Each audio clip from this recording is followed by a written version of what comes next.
अस्सलामु वालेकुम प्यारे दोस्तों, मुफ्ती सलमान अजहरी से जुड़ी 4 बातें आज आपके सामने रखने जा रहे हैं। मुफ्ती सलमान से जुड़ी, इसको खुशखबरी भी समझ सकते हैं, या मुफ्ती सलमान अजहरी के बचने के 4 तरीके आज इस वीडियो में मैं आपके सामने रखने जा रहा हूं। तो दोस्तों, मुफ्ती साहब इस समय भारी मुसीबत में हैं, इम्तिहान की घड़ी में हैं। उनके ऊपर पासा का एक्ट लगा दिया गया है, जो किसी भी इंसान के लिए फांसी का काम करता है। तो इस पासा एक्ट के जाल से मुफ्ती साहब कैसे बच सकते हैं दोस्तों? 4 जानकारी हैं, और ऐसी जानकारी जो यकीनन उनके चाहने वालों में जोश भर देगी और आशा की किरण दिखा देगी। मैं आपके सामने रखने जा रहा हूं एक एक करके दोस्तों। तो आपसे रिक्वेस्ट करूंगा कि अभी तक चैनल को सब्सक्राइब नहीं किया तो अभी चैनल को सब्सक्राइब कर सकते हैं, और मुफ्ती सलमान अजहरी साहब के हक में आप दुआ करें।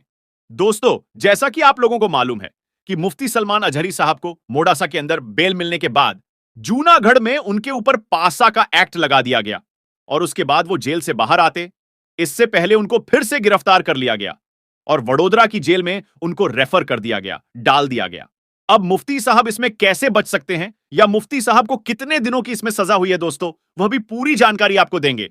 सबसे पहले आपको बता दें कि जो पासा एक्ट लगाया गया है और इसमें जो उनको अंदर रखने का जो काम किया गया है, वो लगभग 12 महीने का बताया जा रहा है।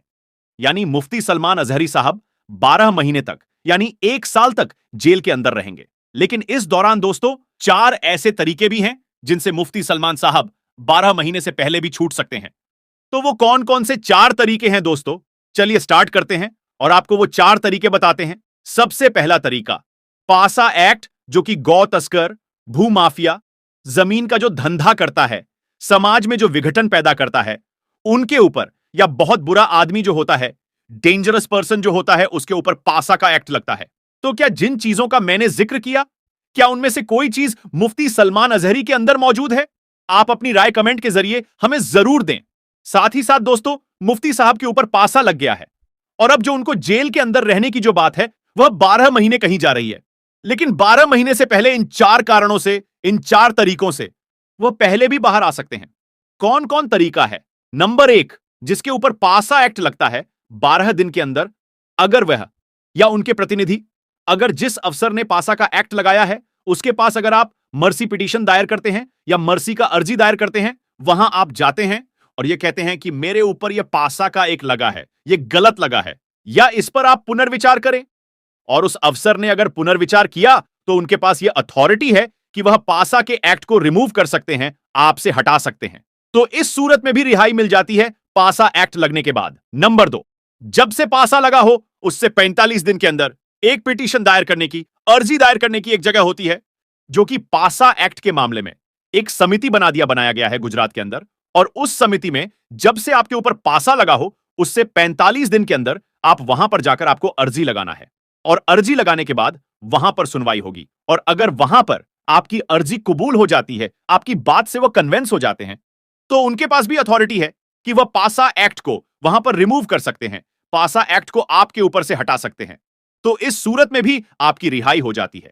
लेकिन दोस्तों, अभी तक का जो ट्रैक रिकॉर्ड देखा जा रहा है गुजरात का, और गुजरात में ऐसा नहीं कि मुफ्ती साहब पहले आदमी हैं जिनके ऊपर पासा एक्ट लगा है, बल्कि ऐसे लोगों की भरमार मिल जाएगी आपको गुजरात के अंदर जिनके ऊपर पासा एक्ट लगा हुआ है, और उन लोगों ने भी अपनी याचिका पासा लगाने वाले अफसर के पास दायर किया था और समिति में भी किया था। लेकिन जो छूटने की जो तादाद है वह बहुत कम बताई जा रही है, यानी छूटने का रिकॉर्ड बहुत कम है, ज्यादातर को वहां से कोई राहत नहीं मिली।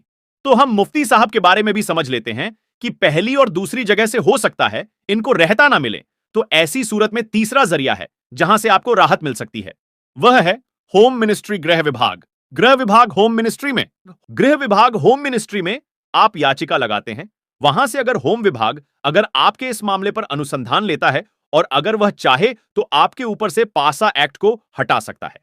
आगे जो जानकारी निकल के सामने आ रही है दोस्तों, चौथा नंबर और आखिरी नंबर। अभी तक तो मैंने बताया कि जिसने आपके ऊपर एक्ट लगाए, यानी कलेक्टर साहब ने, आपके डीसी साहब ने आपके ऊपर पासा एक्ट लगाया है, तो पहला कि 12 दिन के अंदर डीसी साहब के पास जाकर आपको अर्जी लगाना पड़ेगा कि सर मेरे ऊपर से इस कैसे को हटाया जाए, मैं ऐसा आदमी नहीं हूं, और अगर वह कन्वेंस हो गए तो डीसी साहब भी आपके ऊपर से पासा एक्ट को हटा सकते हैं। दूसरा, 45 दिनों के अंदर जो समिति है, उस समिति के पास अर्जी लगाना है। अगर वह समिति भी, अगर आपकी बात से सहमत हो गई, तो उनके पास भी यह ऑप्शन खुला है कि वह आपके ऊपर से पासा एक्ट हटा देती है। तीसरे नंबर में गृह मंत्रालय, गृह विभाग भी आपके ऊपर से पासा हटा सकती है। और चौथा और आखिरी नंबर जो है, जहां सबको उम्मीद होती है, वो है हाई कोर्ट। अगर पिछली 3 जगह से आपको रियायत नहीं मिले, आपको जमानत नहीं मिले, तो फिर चौथे नंबर में आपको हाई कोर्ट जाना पड़ेगा। लेकिन दोस्तों, हाई कोर्ट तो जाएंगे, लेकिन वहां यह मसला है कि ऐसा नहीं है कि आप चले गए और फौरन आपके ऊपर सुनवाई शुरू हो जाती है, बल्कि वहां जाने के बाद ऐसा होता है कि वहां जब गए उसके बाद स्पीडली सुनवाई नहीं होती है, बल्कि आपसे पहले जितने लोगों की अर्जी है, पहले उनकी सुनवाई होती है और उनके बाद आपका नंबर आता है। तो दोस्तों, अभी जो जितने गुजरात में पासा के केस पेंडिंग है, गुजरात हाई कोर्ट में, एक्सपर्ट बताते हैं कि 5-5 और 6-6 महीना तो मुफ्ती सलमान अजहरी का नंबर आते आते लग जाएगा। और ऐसे में मुफ्ती सलमान अजहरी साहब को इस अवधि पर जेल के अंदर रहना पड़ जाएगा। लेकिन दोस्तों, अगर सुनवाई हो सकती है तो 6 महीने में भी मुफ्ती सलमान अजहरी साहब को बेल मिल सकती है। और अगर बेल नहीं मिली तो मुफ्ती साहब को 1 साल तक जेल के अंदर रहना पड़ सकता। या तो 12 दिन में भी वह छूट सकते हैं, या 45 दिन के अंदर भी कुछ खुशखबरी आ सकती है, या गृह मंत्रालय में अगर अर्जी दाखिल की जाए तो वहां से भी खुशखबरी मिल सकती है।